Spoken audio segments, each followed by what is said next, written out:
Welcome to Tell Me Your Story, new paradigms for a new world where we're giving you choices and knowledge of those choices to help make your dreams come true.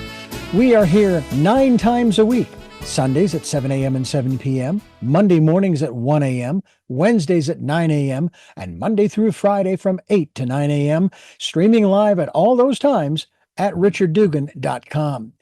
We are on SoundCloud, iTunes, TuneIn Radio, Spotify, Stitcher, Player FM, as well as YouTube, where you can watch these conversations. I hope that you will take time to subscribe and click notifications so that when a new conversation is posted, you'll be notified and you'll be able to tune in, listen in, and learn, and be entertained and inspired. A reminder that Choices, which is my book, 5 Steps for Life, it's available on Amazon.com in paperback, hardcover, and Kindle with Audible, soon to be released. We also ask that if you can support the work that we are doing financially, we do have a PayPal account. It is there for your security as well as ours. And when they ask for an email address to whom you're sending, please go to richard@richarddugan.com. That's the email address.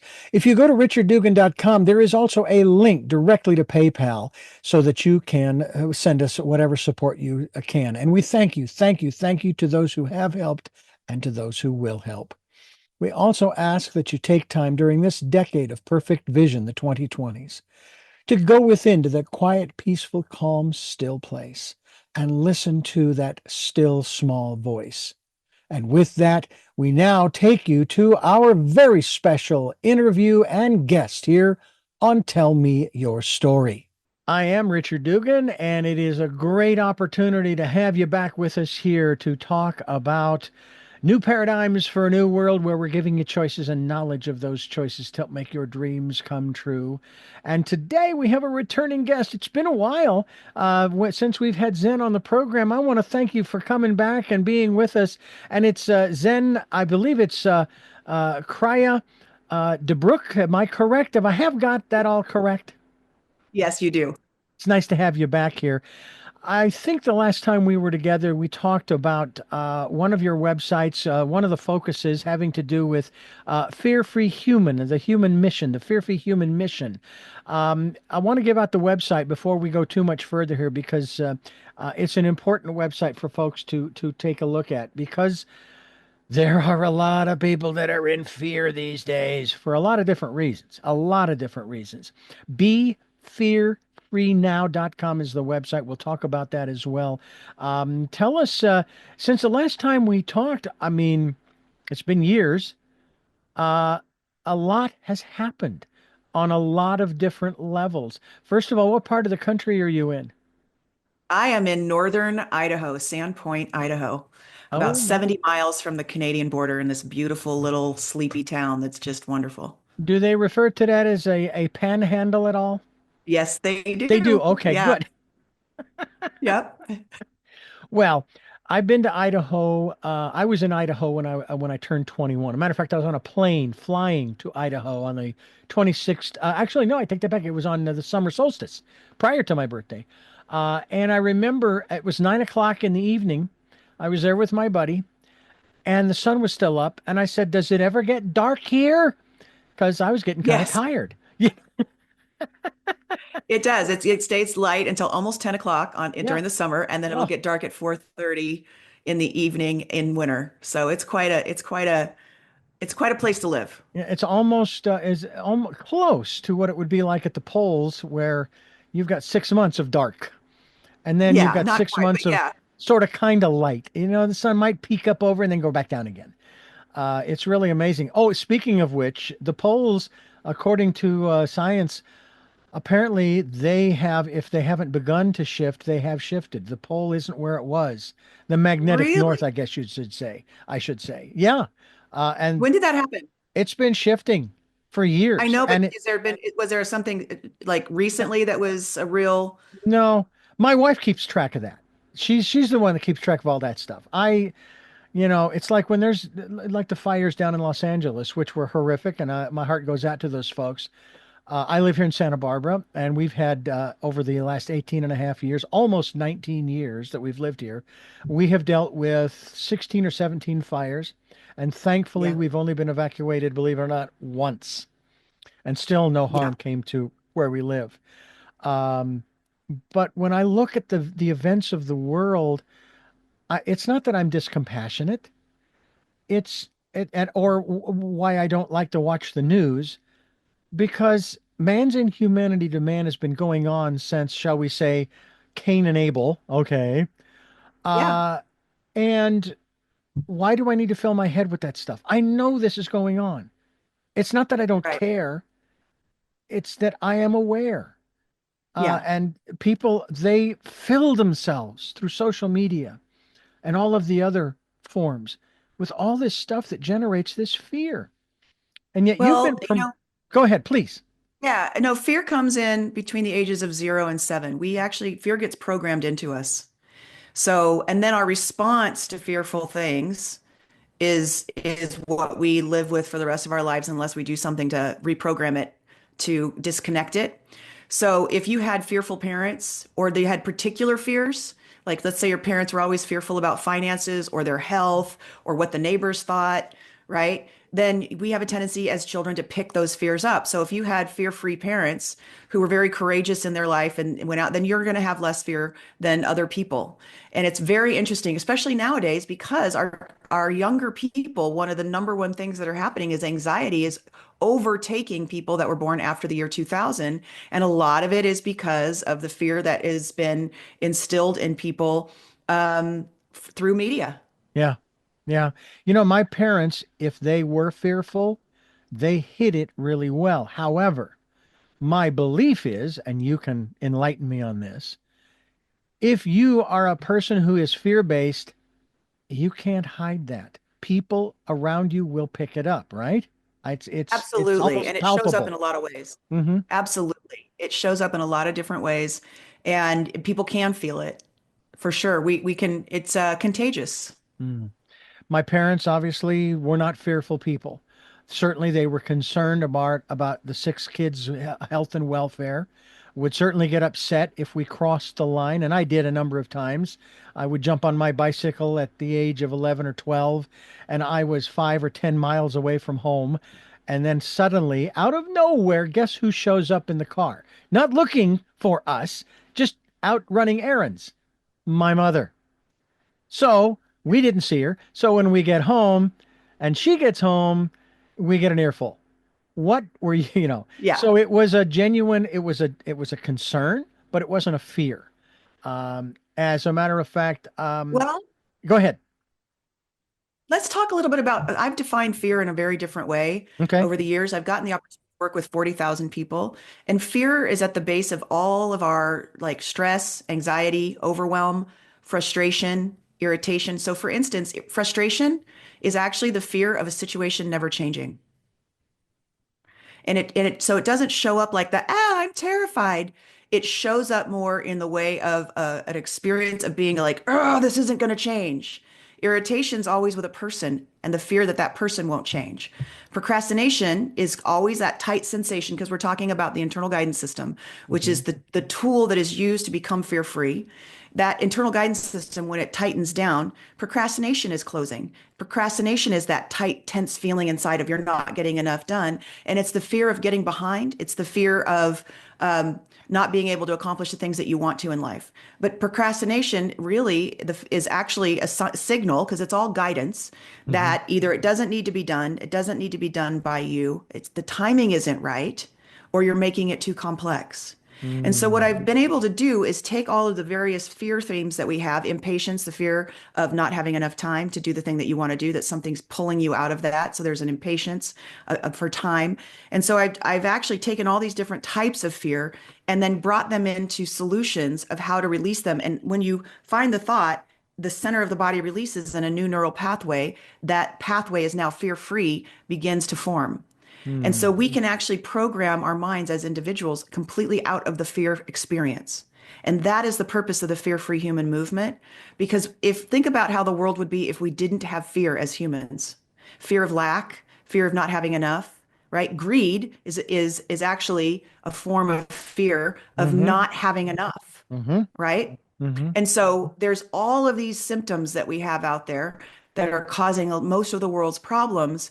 And we have an internal guidance system inside of us that is expanding and contracting and letting us know when we're in a form of fear in our thinking. And that is what we now have the capacity to change. As I've decoded the internal guidance system, you can use it to actually shift all of the levels of fear that you have mentally in your life as you move through your day and encounter them. Mm. Zen Cryar DeBrucke is my guest. We're talking about the fear-free human mission. We're also talking about our website, befearfreenow.com. We hope you will learn how to do that, and hopefully through this program and her website that you will learn how to do that as we continue here on Tell Me Your Story. The internal guidance system, there is a certain element of trademark there, and we certainly hope that people will find out more about it. And we're going to find out more about it right now with Zen Cryar DeBrucke, Zen Cryar DeBrucke and her mission having to do with fear-free human, breaking free from fear, anxiety, and overwhelm. Um, you began talking about this internal guidance system. Now, we promote on a regular basis on this program asking people to take time during, it started out with the first year, 2020, the year of perfect vision, and then the decade, the 2020s, the year of perfect vision, asking people to spend some time going within to that quiet, peaceful, calm, still place and listening to the still small voice. What is the similarity or difference between what I'm talking about and your internal guidance system? I love that question. So the internal guidance system will not produce the small voice. Okay. It will quiet your mental experience to where you can hear it. And I'm imagining that what you're talking about is an external divine essence that's giving us wisdom and discernment and information on a regular basis if we quiet ourselves enough to pay attention to it, right? That's what we're Mm-hmm. talking about. Okay, Mm-hmm. good. Mm-hmm. So what's happening with the internal guidance system, it literally is giving you a tight or a relaxed sensation in the center of your body. It shows up as a lump in your throat, a tightness in your chest, or a sick kind of rock feeling in the solar plexus. And so it's a physical sensation. And as you're going about your day and you're thinking your normal thoughts, when you feel a tight sensation in any of those three areas, that means that what you're thinking in the moment is a fear-based thought that's out of alignment. It's not true or not going to happen. We just say that thought's not true or not going to happen. And then the practice is to drop into your listening, which is the dropping within, Mm-hmm. and you start playing with different types of thinking. Now, like I was talking about earlier, with frustration, it's always about a situation not changing. So then you would ask yourself, what is it about this situation I believe will never change? I don't believe I'm ever going to be able to get ahead and have enough money to be able to have an actual savings account. And you'll feel that, yeah, yeah, right. I know it's a big one. You'll feel that tight sensation. That means that that's not true. Hmm. And so then there is a way.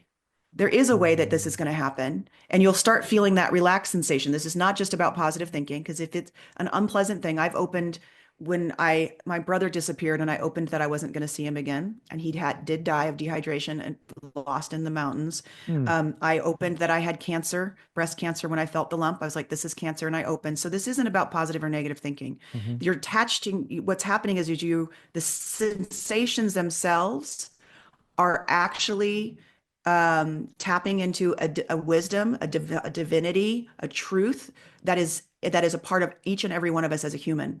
And the guidance and the expansion and contraction is helping you, because our thoughts create our reality. It's helping you cultivate your thoughts to what I call being in alignment with your perfect life's blueprint. And so I have found that, and I believe it's true because it opens me, but people will have to search that themselves, that we come down here and we have a purpose. We have a designed purpose for this life that we're living. And then we come here and we have all of these different things put upon us by various peoples, our culture, the way we react to things. And then we go and we try to accomplish this beautiful purpose in our blueprint, and we get off track. Oh, you can't be a musician. They don't make any money. You need to be a mechanic, right? And you're like, but I want to be a musician. And you get pushed off of your Mm-hmm. blueprint. Mm-hmm. Well, this internal guidance system, we were all born with it. And its goal is to keep us through the expansion of our bodies, which looks like desire and our dreams and the things we're yearning for. That expansion is pulling us back to our blueprint. So once you learn and are trained in how to do this, As you're moving through your day and you get a tightening for a thought from a thought, you learn to recalibrate that thought. You release that fear, and the opening puts you back into a vibrational frequency alignment with your blueprint. Hmm. So when you're talking about the law of attraction, this is one, and I don't, my jury is not about the law of attraction. We're sitting in a chair and getting a Ferrari. My jury about the law of attraction is to provide us with the capacity to be the soul that we truly came here to be and Hmm. to accomplish what we're here to accomplish and to be a part of an integrated whole with all the other humans in our lives. And so that's really what the law of attraction is to me. And this is a tool to use it. Someone said to me not long ago in one of these programs that the law of attraction, yeah, it's good, but they have it backwards. Now, it's funny because someone else said even further back regarding the law of attraction that they left something out and so forth. And that leaving of something out has to do with that blueprint, has to do with that life's purpose. How are you certain that what you want, that you want to attract to yourself is is in that blueprint? Is that part of your life's purpose? But the other part of it, Exactly. bringing it forward, is someone said the other day, and I have to modify this because another one of my guests, when I shared this, they said, I think it's both. The law of attraction says that you attract to you those things, whereas this other person said, actually, they have it backwards. You are drawn to the experiences and the things that you are wanting. And of course, then the third person says, I think it's both and. Okay, I won't argue either way. But it does seem to me that, matter of fact, the thought that went through my mind when you made the comment just a moment ago was, I was blessed with, or I chose golden parents because they Yay. did not guide us in any direction in terms of our life, our mates, our careers, where we live, et cetera, et cetera. And they let us choose, and then they supported us just as they supported each other. I interviewed my parents 10 years ago on this program. And the comment that I share regularly on this program about that is that my mother said that I support him in all of his aspirations, his dreams, his desires, and so forth. And he supports me in mine. And I have his back, and I know he has mine. So that's why I say I was blessed coming into this world with golden parents who allowed us to do that. Now, with that being said, there are still issues in my life because I have to keep it personally. I can't touch upon my sisters or my brother or my parents, etc., anybody else, because it's not Yeah, there. Those aren't my stories. that's right. This is my story. I still deal with some of these things, and I don't look at anything that I've done. Matter of fact, I rarely comment on any Facebook posting. But this one gal, she posted, and she was just the marriage was a disaster, and this and that and the other. And I posted basically, I said, look, you didn't make any mistakes. You're perfect. What you did was you had life experiences and learning lessons, life learning lessons. And if you learn from what the choices that you made up to this point, then you will be able to make new, fantastic choices that will change your life and give you what it is that you really want. And that's also the title of my book, Choices, 5 Steps for Life. So let's talk about getting free. Is it still true that you look at fear, not free, fear, uh, false expectations appearing real? I Yeah, loved what, absolutely. and I love what John Denver says in his song, Poems, Prayers, and Promises. Changes somehow frighten me. There's fear, but Yeah. still So I here's have the to thing. smile.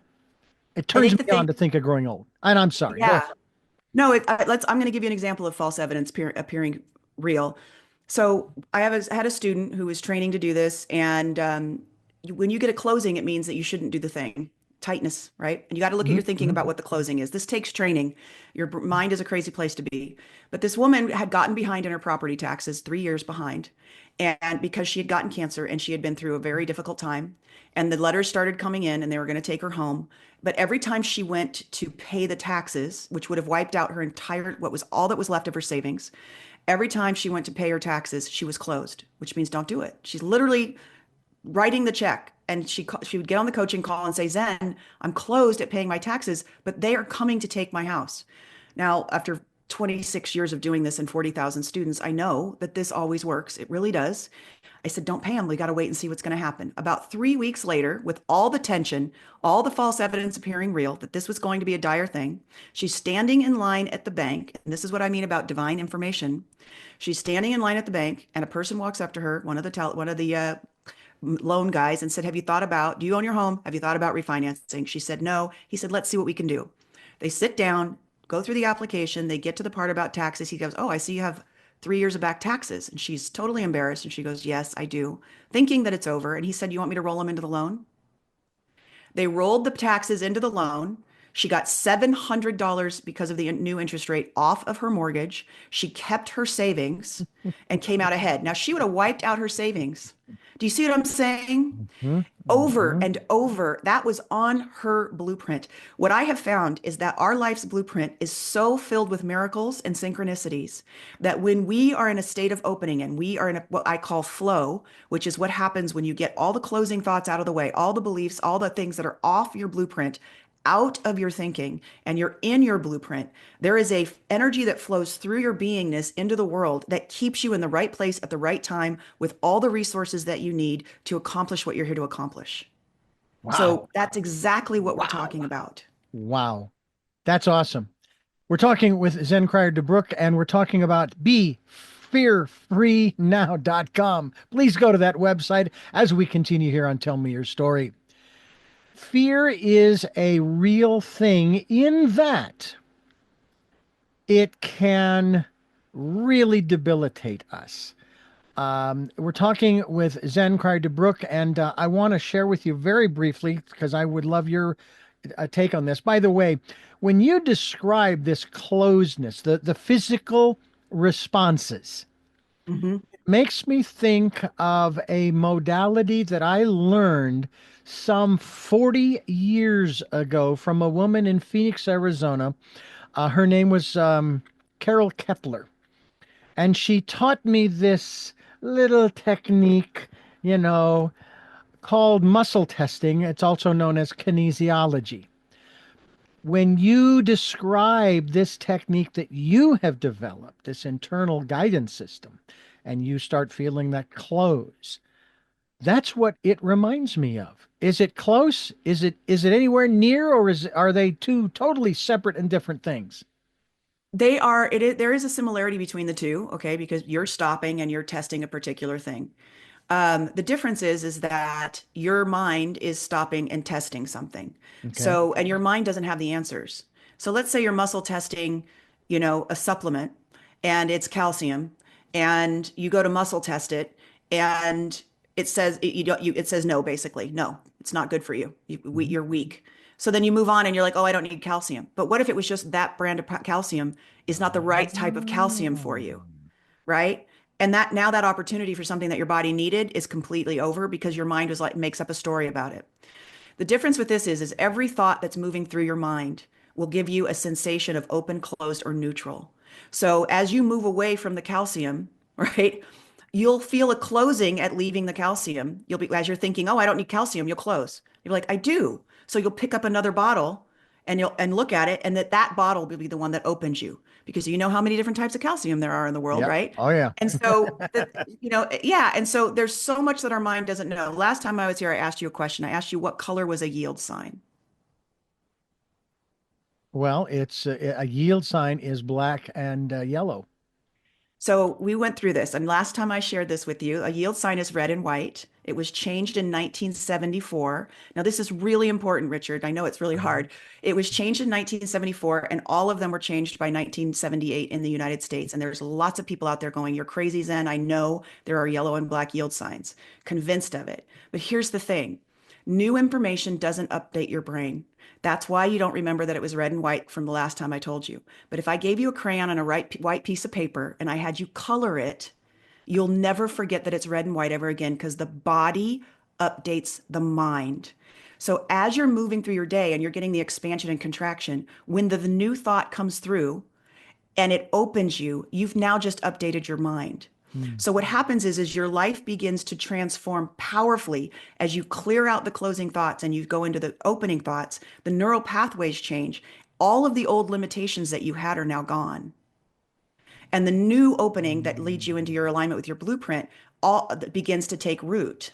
And so new opportunities, new things begin to happen. So stopping and doing muscle testing, it's very similar, yes, but this is so much more profoundly powerful. Richard, we were born with a system that updates the neural pathways of our mind. The day we were born, we had it. It's been decoded, and now we can use it every single day in the middle of an argument with our spouse, as we're trying to figure out if we should start that new business, as we're collapsing inside in a business meeting because we think somebody's taking our idea and our power.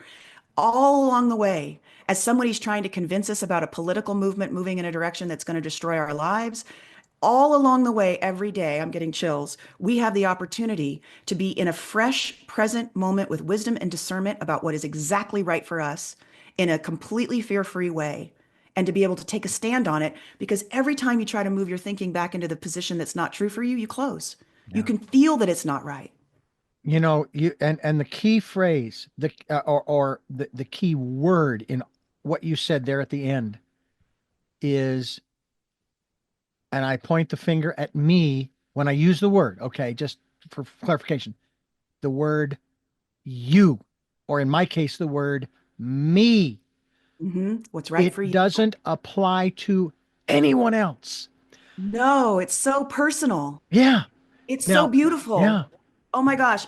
So one of the things I love is like you can go to a workshop and and you'll discover I have abandonment issues. Where? When? With whom?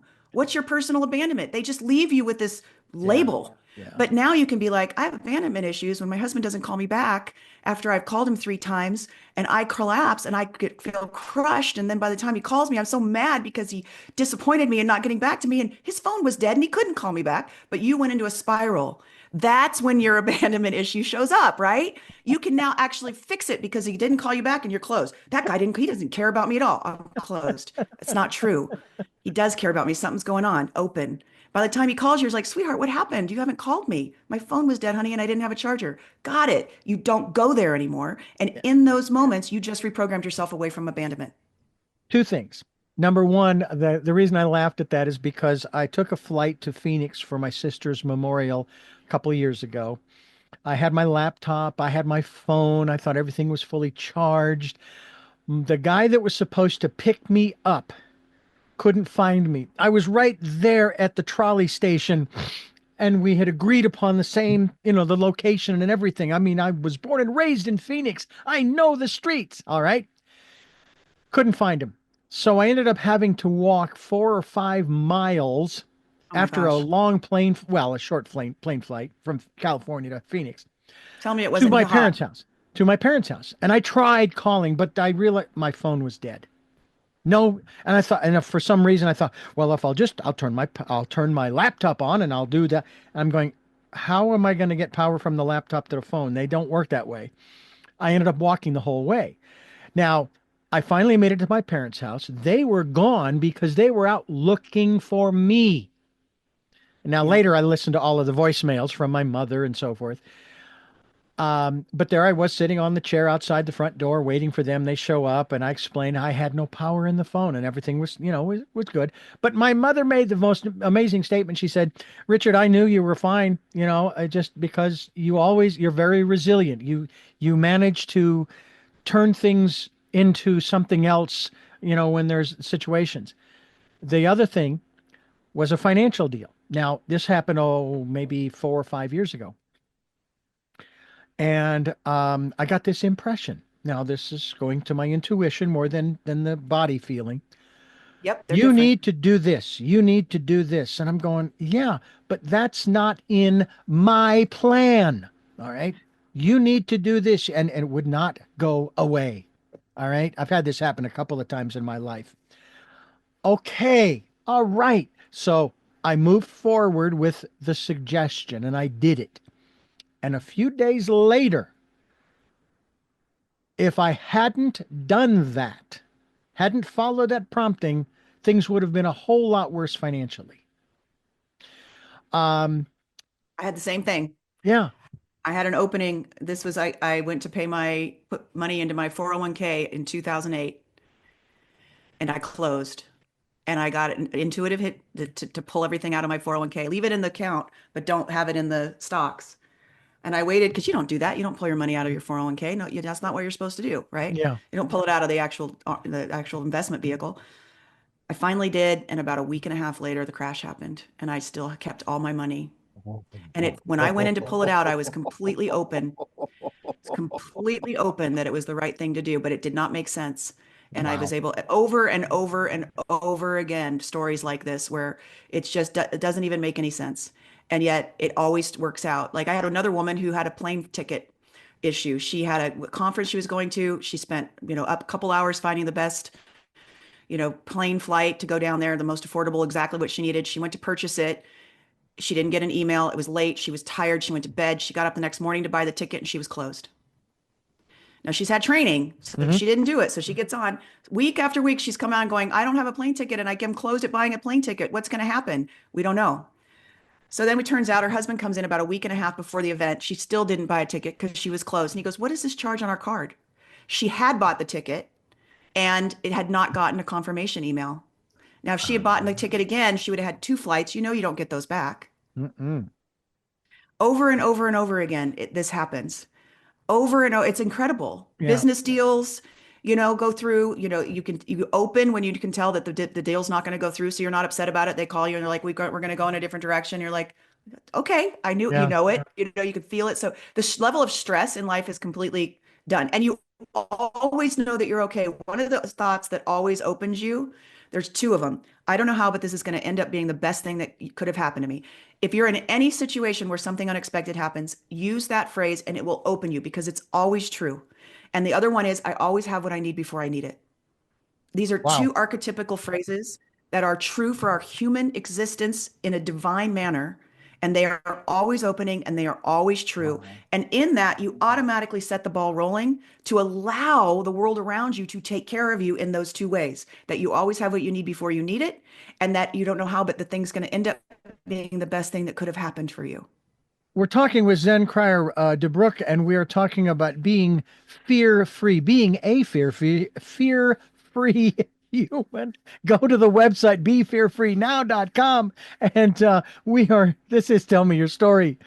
I'm Richard Dugan, and I'll make it through the end of this interview with Zen Cryar DeBrucke.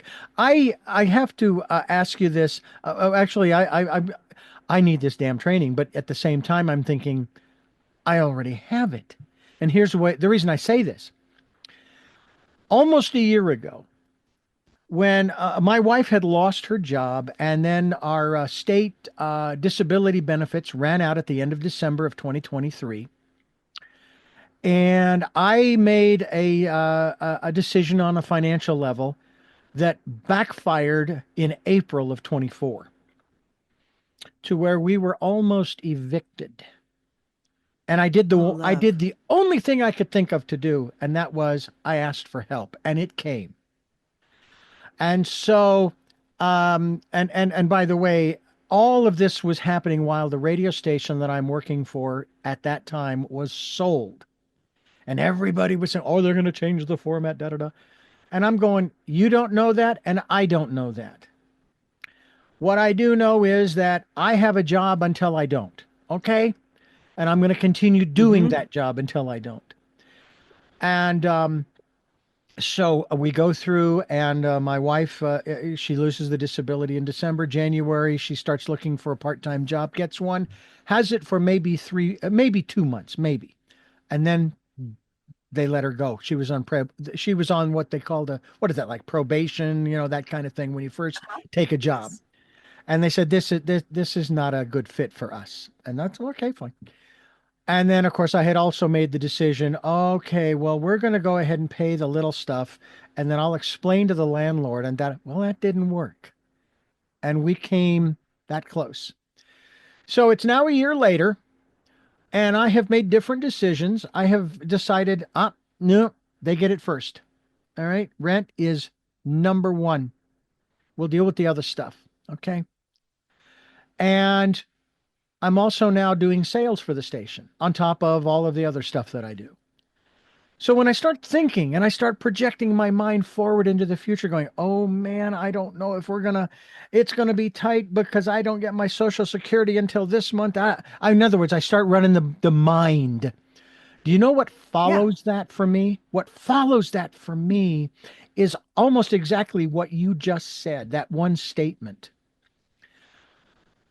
I am, I don't know where it's coming from. All I know is I am very optimistic about all of this, about everything that's happening. Um, Yes. I am part of a group that does voice work. I participated in contributing my voice to a project. I'm going to have the gentleman on this program. It's called the Audio Quran. They turned the Quran into an audio book. And I'm not reading the Quran, it's a dramatization. I thought, how cool is that? I've always wanted to know more. And anyway, all of these different things. So it's like the mind kicks in, starts to play its game. And as soon as Hmm. I have Exactly. exhausted the mind, somewhere from way in the back somewhere, maybe it's the still small voice, divine intervention. I don't know. All I know is I get that, this could be the best thing that could ever happen to us. Yes. You know? And you know what's interesting? I'm open that we're going to be making it through this experience that we're in on the earth at this time, which is difficult. I'm very open about the Yeah, me fact, too. literally, which means it's true. Yeah. This tool, like my goal is to have within 1,000 years, which I know is a long timeline. My vision will last for that, will outlive me. But I believe we can eliminate fear in the human species completely with this tool. I Because would as you agree. go through and you clear out each and every, that's why I've spent so much time figuring out what all of the fear is actually it actually is, the basis, the bottom line of it, and the processes out of it, so that we can get it out between our relationships with significant others, our children, our community, our politics, our global, our interglobal, national, international levels. We can get to a place where we've cleared out all of the closings, the fears of other people, the fears of being taken advantage of, all of these various things. As we go from a closing into an opening, they get cleared up and we come back into this beautiful symbiology that all of earth is already in. Nature's already all working together, and it's us humans that have disconnected. Why? Mm, Because mm, of our mhm, mind. The mhm. mind is what actually fractionalized, keeps us in um, disparate and Yeah. apart from each other. And as we clean up the closings of our mind and all the fear we have, we come into alignment with each other. And in that, we come back into a symbiotic relationship with everyone else. And I have this vision of, in 1,000 years, you know how they say lead is what destroyed Rome? Well, fear is what is destroying us. And I have a vision of it in 1,000 years, a teacher teaching about this time period saying, and this is what fear was doing. Fear Yeah. was causing them to go to war. Fear was causing them to not take care of each other. Fear was causing them to have more than they needed and others having not what they needed enough. And a little girl looking up and saying, what does fear feel like? And the teacher looks down and says, I don't know. We've never felt it. Wow. There's an architect, a visionary by the name of Jacques Fresco. He created this wonderful um, society called the Venus Project. And I interviewed him when he was in his 90s. He's since passed on. And he would describe this vision. He would have all of these drawings, the architectural drawings and so forth, and the philosophy. It was based on three particular pillars. And one of them got me to thinking the way he has it set up, there's more than enough for everybody. You don't need money anymore because there's more, everybody's taken care of. You know, it's because we have maybe gotten beyond that fear factor, if you will. And the example that I would use with people, I say, look, all right, let's just say we're still using these little USB drives, these little short little sticks, right? For storage. All right, just for example. And you go into the place where they have them. Maybe it's a computer store. We'll stick with that. And there's this giant bin filled with them, and these things hold terabytes or gagillions of data space. All right. You take when you put it in your pocket and you walk out the door, And a guy comes up and says, I want it at gunpoint. He points a gun and says, I want it. Well, he's not going to steal it from me. Let me explain. I reach in my pocket and I hand it to him freely and willingly, but also saying, by the way, there are more back at that store over here at the computer store if you want more of them. So Mhm. he can't steal it from me because I'm giving it to him. And I'm not in fear of him shooting me. If he does, what am I going to do?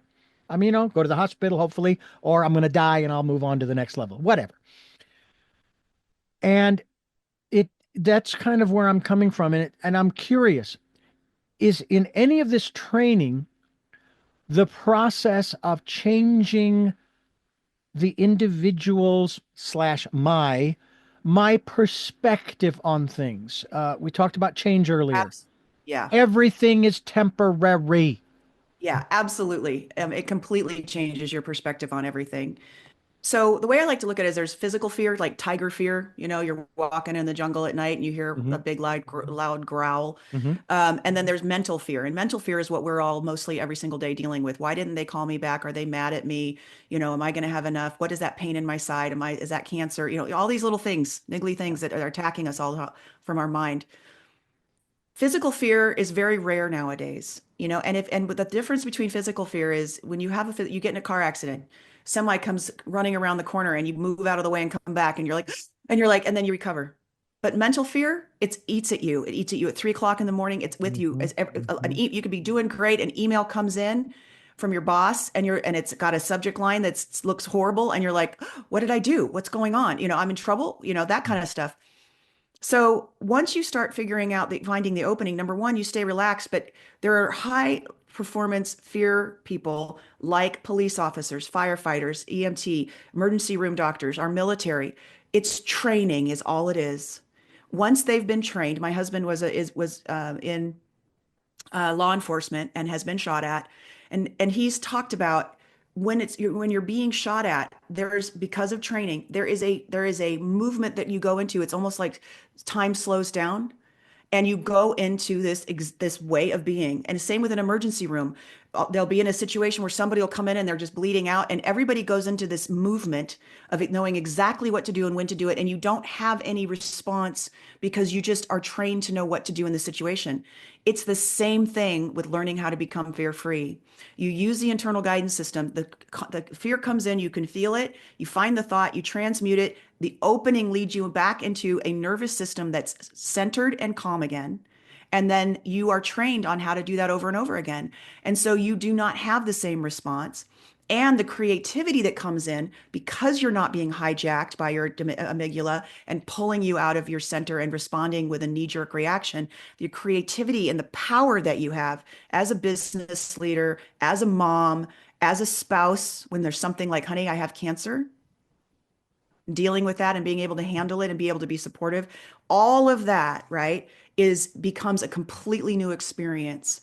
And then there's these really beautiful life lesson spiritual awarenesses that are very universal, that be like I said earlier, I always have what I need before I need it, no matter what. You do that experience, because you start becoming known, you start knowing these archetypical powerful ways that this world works, and you can count on it. And so, like, for instance, the world, I teach people that the world we have around us is a mirror and it's a reflection of our own soul. So, you know how you're walking down the street in a big city and there's these people going by and they're like ghosts. But then one person will walk up and you recognize them and you look at each other in the eye and there's something there. I consider that a soul family moment. And even after Hmm. they pass, it may be a few minutes. I still remember a woman in New York this happened, and I remember crossing the street and passing her. I don't know who she is, but there was a moment, and I can still remember her years later. Our lives are like that. The only thing that shows up in your mirror is the thing that you need to reflect upon. And if you're triggered by anything, it means that you are being reflected back something you're doing to yourself, someone else, or something you want for yourself that you won't let yourself have. trigger no matter Mm. what. And those are positive triggers of finding somebody beautiful or finding somebody to be articulate or an incredible mom. You have that in you and you're being triggered by the yearning for it because it is you and it's being called forward, or triggering of this person's really irritating you. There's some way that you are in the one of those three things. You're doing it to yourself, someone else, or it's something that you want for yourself. And so once you know how to process it in combination with the opening and closing, you will open when you hit that truth. And the interesting thing is I call it polishing your mirror. Once you know what to do with Mm. that, it disappears. The thing that annoyed you disappears. The thing that's causing you the trigger, the challenge, the pain disappears. And the beautiful triggers, they get embodied and become part of you. And so, like you were saying, does this change the way you view the world? It changes the way you do life Mm-hmm. because there's a healthy way. It's almost like a how-to manual. There's a healthy way, and no matter what comes to you in your experience, you know exactly what to do with it. And you can feel with the opening that you hit upon what's exactly going to work because you have a deep sense of discernment and knowing that you are perfectly aligned with that solution happening just the right way. Just this conversation, I feel lighter. I haven't done anything per se, but just in our conversation here, this is fascinating. Zen Cryar DeBrucke is my guest. We're talking about living a life fear free. You got it? Free of fear. And we're going to continue talking about that here on Tell Me Your Story. I'm Richard Dugan, and we're here with Zen Cryar DeBrucke, and we're talking about living a life free of fear. There's a word that you use. I'm going to use it here in a moment, but it's tied into another one. And I've asked this question of a lot of folks over the last, well, 6 months or so that it came into mind. We are looking to live a life filled with joy and happiness, peace. You have a word here. I love the word. I'll have to look up the exact definition, but I know the context. Sanguine. Lovely word. I love it. Um, the founding fathers of the United States of America, in their Constitution, in the preamble, it talks about these inalienable rights of life and liberty and happiness. Oh, I'm sorry. No, no, no, no, no. The pursuit of happiness. I did that on purpose. Do you think they knew something intuitively to have incorporated that into that document? Because why? Why would you care if, the people had happiness? And of course, I don't see anywhere, for example, as a Roman Catholic being raised, I don't recall ever over reading the Bible a number of times that I have. I've never seen the word happiness anywhere. Anywhere. Okay. I think one of the things that I love about the United States is having knowing what I know about the internal guidance system in this opening. Our documents that founded this company or this country are all opening. When you read them, you get inspired, and inspiration is a Hmm. deep opening. This operates kind of like a compass. When you're really close, it feels like terror. When you're really open, it feels like the most embodied, inspired, desirous, moment in your life. And the interesting thing is, and I know you did it on purpose, but I think they're even more than inspired in knowing something because happiness doesn't last and Hmm. it doesn't fulfill us and it isn't something that you really want. I know that sounds, you want to be happy on your day to day. Sure. I teach my son, you want to be really not wanting to leave where you're at, but super excited to be where you're going next. Hmm. That's the perfect tension, right? We all matter. It's our contribution and making a difference in the world that is what's important. So it's the pursuit itself that makes us happy, right? Now we can get into a place where it's like you never get there. And so you're always yearning. And that's a Hmm. completely different thing because you're actually not on your purpose. Because if you're on your purpose, I like to say we have 100,000 life purposes, not just one. Hmm. From smiling at the Starbucks counter person when you see that they're upset or commenting on how beautiful their eyes are, to giving your buddy this book, to watching your grandbaby so that your daughter can get ahead in school while she, at night or whatever it is. We've got hundreds of thousands of things we participate in together. And it's whenever we're in the pursuit of doing the thing that's in alignment with what we're here to do and contributing, that's where our joy and our happiness. The second you take that away from somebody is when we're destroyed. And so, and that's why socialism and communism don't really work, because it takes away the pursuit of the desires and the dreams. And when you hand it to somebody, they become numb. Mm.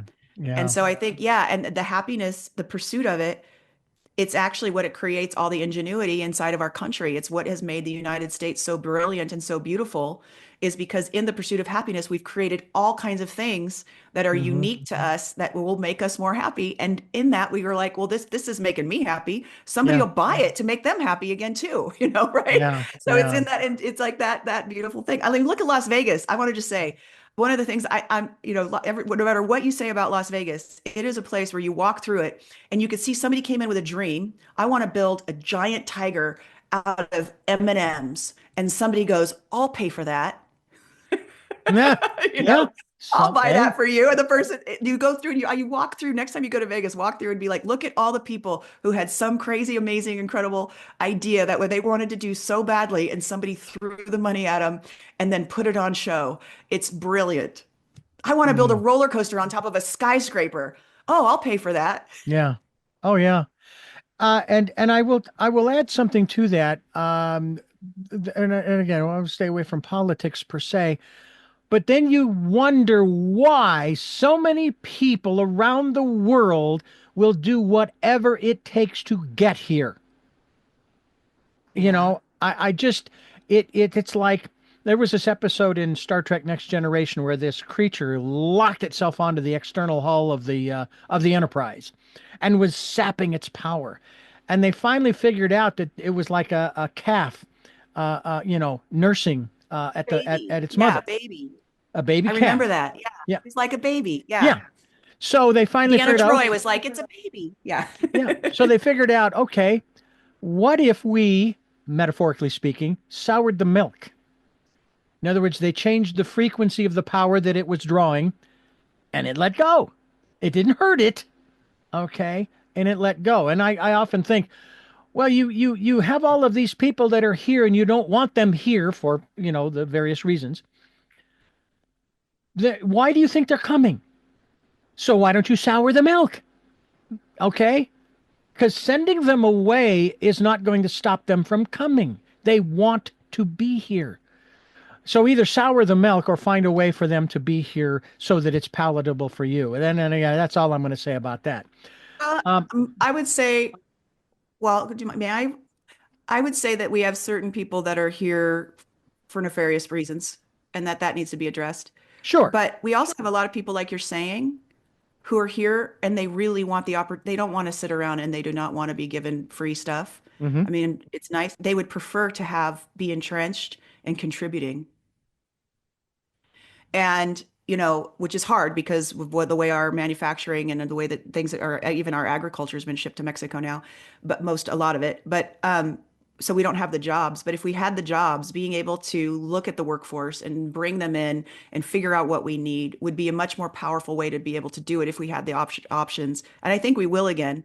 We are beginning to hopefully retool. Hmm. But souring the milk or offering them the American dream for real. Yeah. But we Yeah. have to operate to our people too. Sure. Absolutely. The That's thing where that, it's becoming, that's the rub. It's never been a rub before yeah. until we stopped producing for our own and Yeah. then we started taking care of others. That's where it became the issue Yeah. on both You know, sides, all around. all around. Absolutely. And we're not the only country that's dealing with this either. There are other No. countries that are dealing with the same issues, and so forth. But what I'm curious about, because this is one of those things that really came to my mind in June of 2015. I still remember the exact date, June 15th. Now, I went through many personal growth and development programs in the 80s and 90s. And I observed that we went from victimhood and then we moved into codependency and then we moved into interdependency. I thought, "Oh, wonderful. We're evolving, we're moving forward." And then, and again, I'm not saying this was the moment that it happened, but it was the moment that it became national and international. Victimhood returned, in a huge way. And I said, no, wait a minute. I already played this game and I won. And when I say I won, I don't play Mhm. it anymore. Yeah. And yet here we are once again blaming everybody else. And this is one of the aspects I'd like to talk to you about in terms of this internal guidance system, that victimhood, it's someone else's fault that I am where I'm at, isn't going to fly. And you can't, I mean, that's the thing with the internal guidance system, the closing, whenever you feel the closing, which let's list it. It's anxiety, Yep. uncomfortable, which is uncomfortable, suffering, Hmm. worry, fear, overwhelm, impatience, frustration, doubt, mistrust, Yeah. right? Just to name a few, defensiveness, all of these are victim responses, right?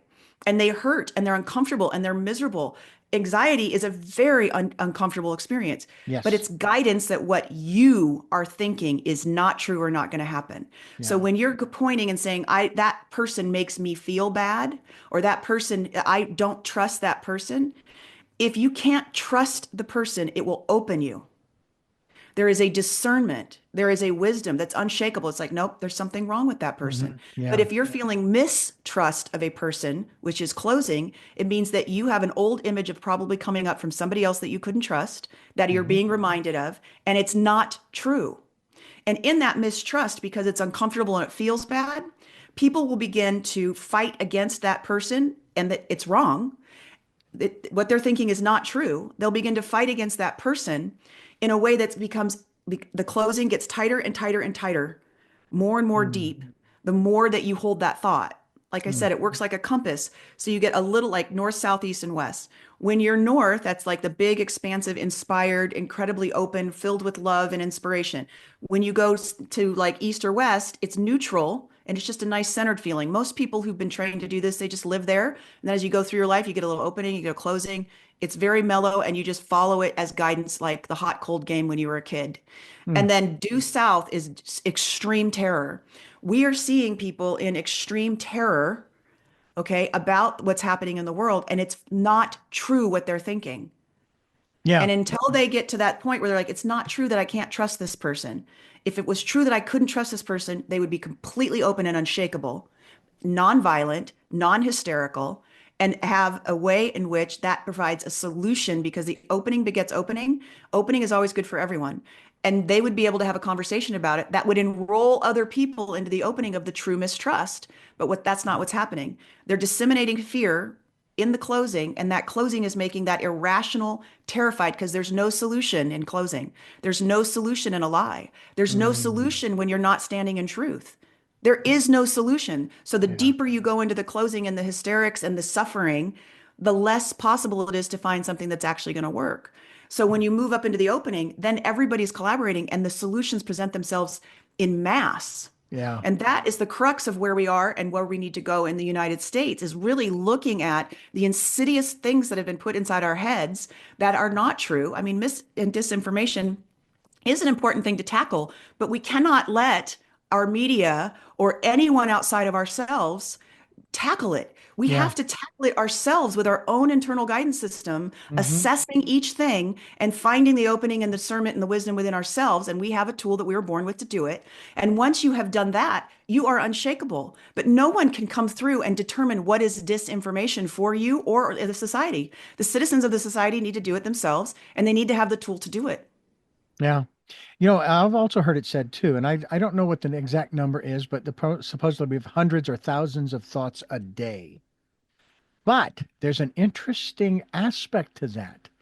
Of those hundreds or thousands of thoughts we have every day, we can only deal with and have one thought at a time. Try to think of two different things at the same time, and you can't do it.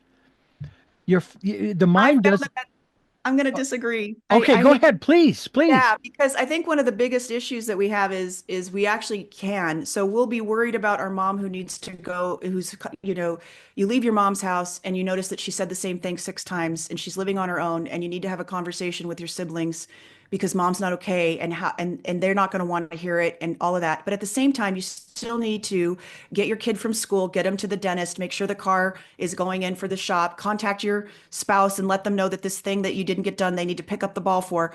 And at the same time, you have this undercurrent. And this is where a lot of people, when they start training, they like, I'm closed all the time. I'm always closed. And that's because very often there's an undercurrent of fear about things that are happening that you can't deal with in the moment. And so one of the things I teach people is how to go through those layers to stop and be like, I'm closed, but I can't figure out why. I'm just taking my kid to school this morning. And it's because you're closed because you know you got to go grab your mom and take her to the doctor and get the final diagnosis because it's time. And that's what you're really thinking about on your way to school. And so there are these different layers of thoughts. And what happens is one of the things is when you start to use your IGS, you clearing them out and you become aligned. And that's where your Okay. thing of finding, dropping in to that still quiet space and checking in begins to be able to happen. Because as you deal with all the closing thoughts and they come into an alignment, you are then present and you're okay. So you can say, "Oh, I'm closed about this being a really bad conversation with my sibling about mom." And that means it's not going to be a bad conversation. I'm going to let that go and be present with my son today on the way to school. Hmm. And that's where we're Interesting. at and what we're Yeah. needing to do. Yeah. This does take training, and I just want to say at Be Fear Free Now, there is a free trial. I provide membership for coaching subscriptions. They're very affordable, 47 or 97. This is not an expensive thing to do. And you get coaching. There's 5 coaching calls a week. You get the program immediately to try it out. And you can try the first 4 days of the program. You'll immediately notice how your internal guidance system changes your life and begin clearing out fear in the first 4 days. And if you decide to keep going, it's only $47 a month for this training and to become completely fear free and to be able to do all the things that we talked about today, being able to know when to not jump when you're being told to wait by something bigger than yourself, knowing how to have these beautiful conversations, knowing how to find your openings in life and clear out these closings. I am on a mission for the entire world to be able to do this, and I want to make sure it's affordable and effective for everyone. I think that's wonderful, and that is not a high price to pay when you consider. I'll even use myself as an example. Now, when I went into work 5 days a week, and I would stop into Starbucks 5 times a week, every morning, $5 a pop. That's 25 times 4 weeks. That's $100. Now Yeah. I only go in 3 days a week. All right, so that's 15, 30, 45, $60. So I saved myself $40. But that's, I can do without. I can make my own brew here at the house if I chose to do so, and so on and so forth. So it is something that is certainly affordable. We're talking with Zen Cryar DeBrucke, and we're talking about the website once again. Befearfreenow.com. Befearfreenow.com will be linked to that website so that folks can get more information as they listen to our conversation. I do have, first of all, I want to thank you again for being a part of what we're doing here. By the way, your explanation of one thought versus multiples and so forth, I get the difference as you've described it. I do understand that. I hope everybody else does too.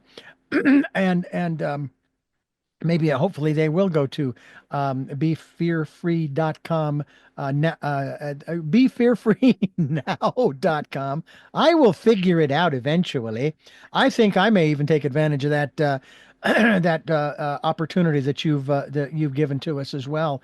Um, I can remember one time, and I'm going to say I was open, and it was in 2006, March 1st. Interesting that it was March 1st, 2006, and my father, he departed on March 1st of 2023. Anyway, my wife and I had both lost our jobs. We're sitting in front of the TV. I had no fear whatsoever. Financially, we had a HELOC, on our house that back in Phoenix. And of course, we'd only been out of work for a day or so, so we had time. She comes over, sits down next to me, says, "I'm scared. I feel like we're on the edge of a precipice. We have no money coming in and da da da da da." And I had no fear at that moment. And of course, I tapped into the things that I had learned over the years from the books and the interviews and so forth, and responded to her by saying, "Well, you know what they say is that when you come to the edge of, I'll use her word, precipice or cliff, You do two things. And I processed that for a while too, thinking, those are backwards, but it sounds better the way they phrase it. And yet it's absolutely in the right the right order. You jump and you trust. You don't trust and then jump. You jump and trust that the Yes. universe is there, will take care of you. And it was. And in 2 months, we were on the road to Santa Barbara, sold a house, and away we went. But I'm going back to this aspect that I had no fear. Hmm. Now, I didn't know anything, but I just didn't feel as though this is the end. This is a Because it catastrophe. wasn't. Because it Yeah, wasn't. yeah, No, it exactly. wasn't. Because it wasn't. In fact, you were Yeah. going to be somewhere. I'm telling you what, I appreciate Arizona very much, everybody in Arizona, but Santa Bye Barbara's bye. a little better. Exactly. Damn it. Well, I the only reason I will ever go back to Phoenix is to visit my family, my mother and my three sisters, and when my brother when he's there, he's spending half his life, half the year in Vietnam, which apparently he enjoys, and I that's love wonderful. Vietnam. I Yeah, love Vietnam. It's a wonderful country. I spent 3 months there with my yeah, husband, and it's a yeah. fantastic place. And tying into the whole migration thing, he has to leave Vietnam every 3 months. Now, Yeah. whether that's going to into another country or going to the border, literally, this is what she told me, and stepping across the border and then Yep. stepping back and getting his Yeah. visa stamped. That's all he has to do. And I just found that really funny. But it's like, wow, I want to bring that back every single time. And it's just like it's the same thing with the radio station when it was sold. I Yes. I had no fear because first of all, there was nothing that I could do about it. And then someone tried to turn me against my boss because I was the last one to know. I do most of, I say this humbly. I do most of the work for the station. I produce the programs, I take care of the logs, et cetera, et cetera. And yet I was the last person to be told, oh, by the way, the station's being sold. And when I was told this by this gentleman, I said, so what? I'm told when I need to know. What I have, and I still have no animosity towards my boss because it was none of my business until it was my business. So Right. I find that, Exactly. yeah. So fear is a real thing that we can overcome. Going to befearfreenow.com might help you out. Please do so. Zen, I want to, first of all, I've got to ask the name Zen. Was that your given name or chosen? It was given to me later in life, but it was not given to me at birth. I did not choose it. I would not have chosen it. Okay. Well, Zen, I thank you so much for joining us here on the program, sharing the work that you are doing through the internal guidance system or IGS. And we do encourage people to go to your website. And we could talk about this probably all day long, and I'd love to have you back to do just that on a regular basis. I would love it anytime. There's so much more to cover. And I actually do love having the political conversation because I do think that we can bring in opening thoughts that will help people to be able to center themselves and have more power and more ability to be able to represent themselves no matter what side they're on. Yeah. And we can find solutions together. This is something that will work for that. And so I'd love to come back Yeah. and love to talk to you more.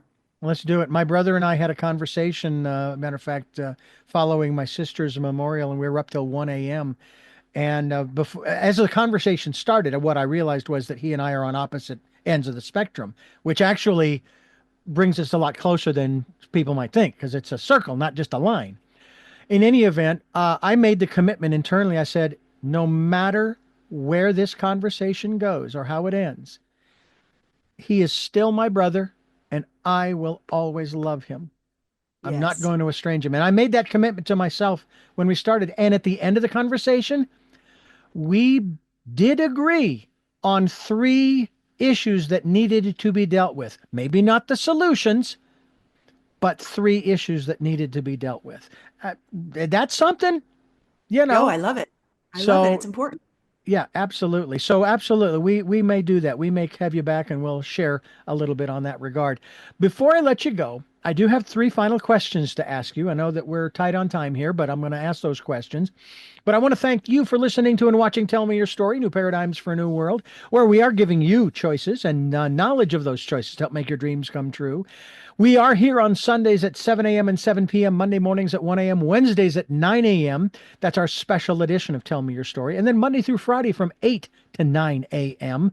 And we stream live at those times at richarddugan.com. Podcasts are on SoundCloud, iTunes, TuneIn Radio, Spotify, Stitcher, Player FM, Blueberry, iHeartRadio, Amazon Music, and many other locations. And we're on YouTube where you can watch these conversations. I hope you'll subscribe, not for the purposes of boosting my numbers. Believe me, the numbers, though, yeah, they look great and they go up and so forth. I'm more interested in getting the information out there. And I do see the stats of people who are non-subscribers, and those are pretty good numbers, but I'm just glad that the information's getting out there. Click notification if you do subscribe so that when I do post a new conversation, you will be notified. We also ask that maybe you pick up a copy of my book, Choices, 5 Steps for Life. It's available on Amazon. The Audible is coming, and it's available available in hardcover, paperback, and Kindle. And we also ask that you take some time to go within, as I mentioned earlier, to that quiet, peaceful, calm, still place and listen to that still small voice. Also, if you'd like to be a part of the work that we are doing here on Tell Me Your Story, you'd like to be to help us out financially, we would gratefully appreciative. PayPal account. That's what I've got. It's for your security as well as ours. Just put in my email address, richard@richarddugan.com.